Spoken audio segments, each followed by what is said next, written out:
Sir ఇప్పుడే ఇంతజార్ అంటే ఏదో అన్నారు. ఇంతజార్ అంటే అందరూ ఇంతజార్ చేయట్లేదు, ఆకలేసి భోజనం చేస్తున్నారు అంటున్నారు. ఆయన టైమింగ్ ఆ రేంజ్లో ఉంటుంది.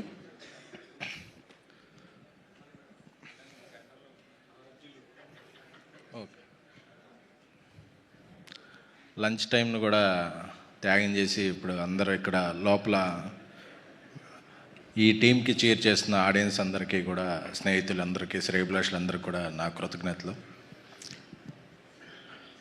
ఈ సెప్టెంబర్ నెలలో లిటిల్ హార్ట్స్ సినిమా బాగా ఆడుతుంది, మిరాయి సినిమా బాగా ఆడుతుంది, కిష్కిందపురి బాగా ఆడుతుంది. ఈ నెక్స్ట్ వీక్ బ్యూటీ వస్తుంది, నెక్స్ట్ వీక్ తుఫాన్ ఓజీ వస్తుంది. సో తెలుగు సినిమాకి మళ్ళీ థియేటర్కి జనం రావట్లేదు అనుకుంటుంటే అనే అపోహనే పటాపంచలు చేస్తూ థియేటర్లు అన్నీ హౌస్ఫుల్ అవుతున్నాయి.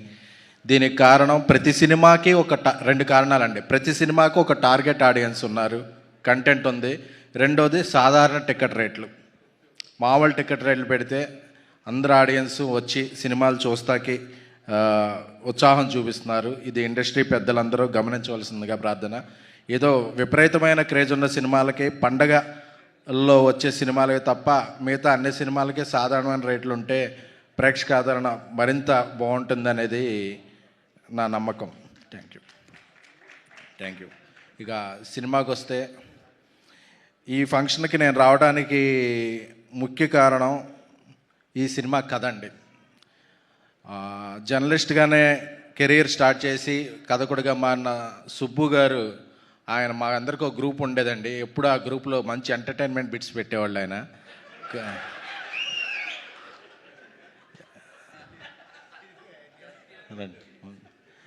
ఎందుకంటే కోవిడ్ టైంలో మేము బయటికి ఎక్స్పోజ్ అవ్వలేని టైంలో కూడా ఆయన ఎప్పుడెప్పుడు పొద్దున్నే కంటెంట్ పెడతారా అని చెప్పి మేము అందరం ఎదురు చూసేవాళ్ళం అనమాట.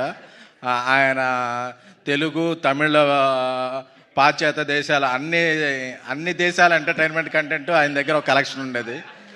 సో ఆయన ఇలాంటి కథ చెప్తాను ఎక్స్పెక్ట్ చేయలేదు అసలు. నేను చెప్పి నాకు ఒకసారి మారుతి గారు సుబ్బు నీ కథ చెప్తాడంటే నేను ఎక్స్పెక్ట్ చేసిన కంటెంట్ వేరు, ఆయన చెప్పిన కంటెంట్ వేరు. అంటే అప్పుడు అనుకున్న never judge book by cover అని చెప్పి, ఎందుకంటే ఆయన పుస్తకంలో అంత కంటెంట్ ఉందని నేను ఎక్స్పెక్ట్ చేయలేదు. సారీ సుబ్బు గారు. చాలా చాలా మనసుకు హత్తుకుంది ఆ కథ. ఈ కథను ఎవరు ప్రొడ్యూస్ చేస్తారా అనుకున్నాను. విజయ్ గారికి ఆయన మంచి అభిరుచి ఉంది. ఎందుకంటే చాలామంది ప్రొడ్యూసర్లు సినిమాలో కాస్ట్ చూస్తారు, బట్ ఆయన కంటెంట్లో టేస్ట్ చూస్తారు. ఆయన టేస్ట్ ఉన్న ప్రొడ్యూసర్ విజయపాల్ రెడ్డి గారు. ఎందుకంటే ఆయన సినిమా హిట్ అవ్వాలి అనేది నేను బలంగా కోరుకుంటున్నాను అనమాట.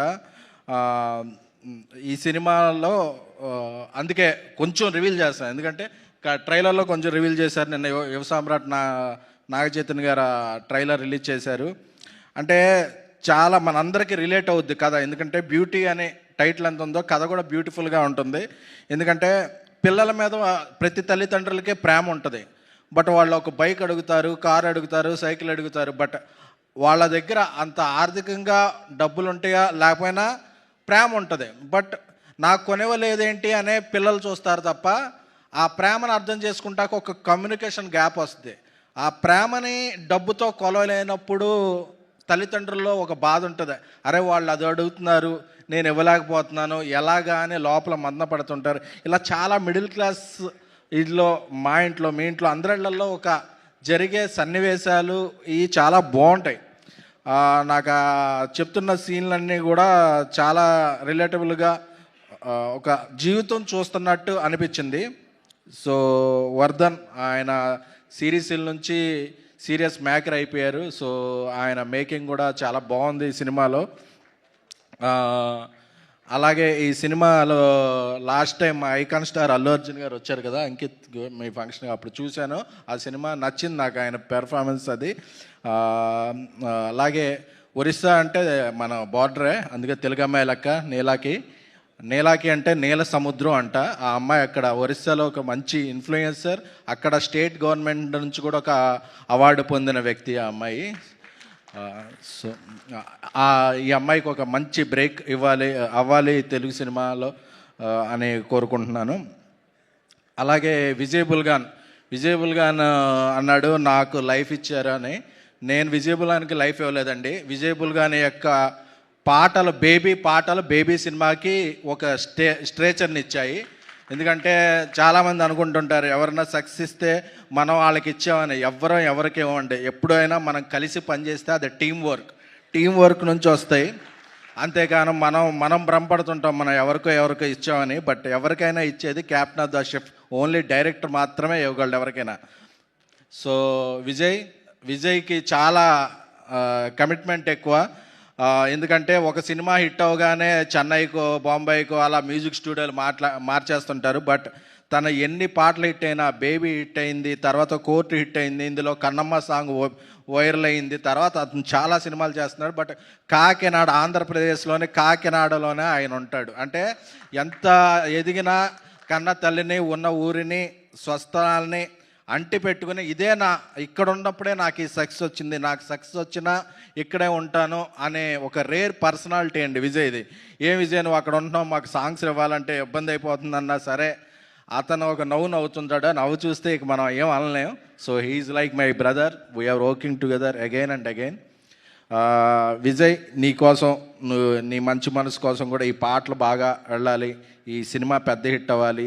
అలాగే కాలేజ్ డేస్ నుంచి వాసుకి గారిని చూస్తే ఒక డిగ్నిటీ, అంటే ఒక సినిమా బ్రేక్ వస్తే క్యారెక్టరిస్టులుగా 10, 20, 100 సినిమాలు చేసేస్తూ ఉంటారు చాలామంది. బట్ చూజీగా నేను ఈ క్యారెక్టర్ నాకేమిస్తుంది కాదు, ఈ క్యారెక్టర్కి నేనేమిస్తున్నాను అని చాలా చూజీగా ఆవిడ చేసేసి క్యారెక్టర్లన్నీ గుర్తుంటాయి. మొన్న తొలి ప్రేమ నుంచి నిన్న 90s వరకు ఆవిడ క్యారెక్టర్లన్నీ కూడా మన కుటుంబాల్లో ఒక పాత్రలో ఉంటాయి. సో బ్యూటీలో కూడా ఆవిడ పాత్ర ఇప్పుడే చూస్తున్నాం కదా, ఆవిడలో ఒక ఎమోషన్ వచ్చేస్తుంది. పిల్లలు కట్టుదాడితే మదర్స్ అంటే ఒక రియల్ మదర్ ఫీలింగ్ చూపిస్తున్నారు.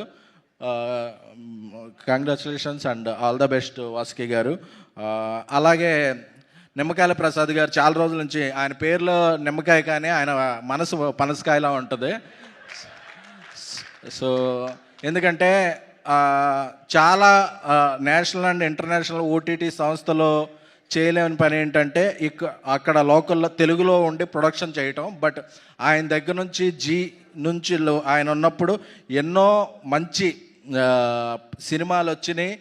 ఎందుకంటే తెలుగు సినిమా నేటివిటీని, తెలుగు సినిమా స్టాండర్డ్ని, తెలుగు సినిమా కల్చర్ని అర్థం చేసుకుని ఆయన ఉన్నారు కాబట్టి ఒక సంస్థ నుంచి అన్ని సినిమాలు వచ్చినాయి. ఆయన వ్యక్తిగత అభిరుచి కూడా, కథల జడ్జిమెంట్ చాలా బాగుంటుంది.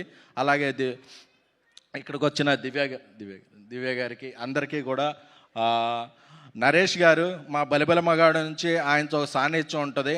ఎందుకంటే ఆయన ఒక వాటర్ లాంటి వాళ్ళు, ఒక పెద్ద జగ్గులో వేస్తే జగ్ అంతా విశ్వరూపం అయిపోద్ది, అదే ఒక చిన్న గ్లాసులో వేస్తే గ్లాసులు, అలాగా ఆయన వాటర్ని మనం ఎంత పెద్ద పాత్రలో వేస్తే మనకు అంత పెద్దగా కనిపిస్తారు. సో ఈయనకి ఒక గంగాళం లాంటి పాత్ర ఈ సినిమాలో బ్యూటీలో ఉన్న తండ్రి రోలు. సో ఈయన రూపం అంత కనిపిస్తుంది ఆయన క్యారెక్టర్. ఎందుకంటే ఆయన క్యారెక్టర్లో ఆయన వ్యవహరించిన తీరు ఈ సినిమాకి చాలా హెల్ప్ అవడంతో పాటు ఆయన ఫిల్మోగ్రఫీలో ఒక మంచి సినిమాగా ఇది నిలబడుద్ది.